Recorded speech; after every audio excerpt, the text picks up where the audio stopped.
Do you ever wonder what happens after you pass your weld test? Today I'm going to tell you what to expect when hiring in, and at the end of the video I'm going to share with you my tips for finding your ideal living arrangement on the road. If you want to watch more videos like this from me, click the red subscribe button below and make sure to ding the bell for notifications when I post a new video every Friday. I'm Austin Ross, a rig welder who has traveled the last 6 years chasing pipeline work.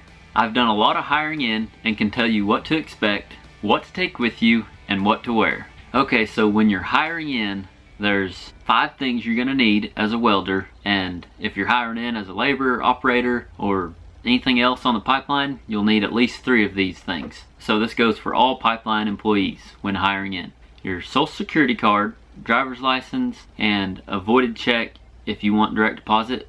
That's what anybody's gonna need to hire in. And then if you're a welder, you're gonna need your truck insurance, and sometimes I've needed my license plate number. So those 5 things you will need to hire in. Hiring in takes anywhere from a couple hours to half a day to maybe even a day, depending on rules, location, and the amount of people hiring in at once.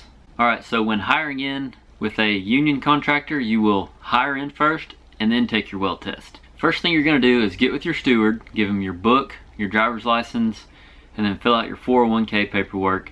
You're pretty much just letting them know how much you want to take out of your check to put in your 401k, and then signing something that you are okay with the contractor putting a certain amount of money into your 401k. After that, you will get with the office people, give them all the stuff you brought in, your driver's license, social security card, etc. And then they will give you a packet of paperwork to fill out. It's a W-2, your work experience, which is anywhere from your last 2 employers to like 5 employers, how many ever they want, direct deposit, emergency contact, liability, medical agreements, etc. Next thing you're going to do is go through a safety orientation, which is there will be a safety personnel there that will explain to you all the different rules and regulations on that job. They'll usually have you watch a video, safety video and stuff like that, and then most generally give you a quiz afterwards. Make sure you're paying attention, make sure you know what's going on. A lot of this is very repetitive if you've been on pipeline jobs before, but there are also things that change from one job to another. Environmental protected species that they don't want, like snakes, birds, turtles, and stuff like this, that they want you to look out for. And if you see this type of animal, they want you to be aware of that and not harm it and this, that, and the other. So you go through this safety orientation and the environmental rules and regulations. That way you know what to do in case something comes up. After you get done with your safety videos, you will drug test, either on site or have to go somewhere to take your drug test. Okay, so I'm wondering who is watching. Tell me below, what is your day job? What are you currently doing for work? Comment now and let me know. Alright, so when working on a non-union job, you will take your weld test first and then hire in. The test is usually going to take 1 day, but sometimes 2 days, and then you will do all your paperwork and hire in. The hiring in process is practically the same. You will give them your driver's license, social security card, and they will give you the packet to fill out with work experience, what you want to claim on your taxes, emergency contact, direct deposit, liabilities, medical agreements, so on and so on. Depending on the type of job that you're going on, it may not be mainline, you might be plant work or station work, but it's still pipeline related. I have had to have a physical before, but only once for me in the 7 years I've been doing this.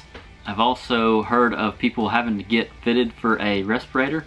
I don't think I've ever had to get fitted for a respirator, but that's pretty common for some jobs. But I've also, when I worked out west, I had to go through H2S training. They need you to know what to look out for, how to read a gas monitor and stuff like that. So sometimes these jobs you'll have to go through that type of training, which may cause your hiring in to take a couple of days compared to 1 day, which is the usual on pipeline.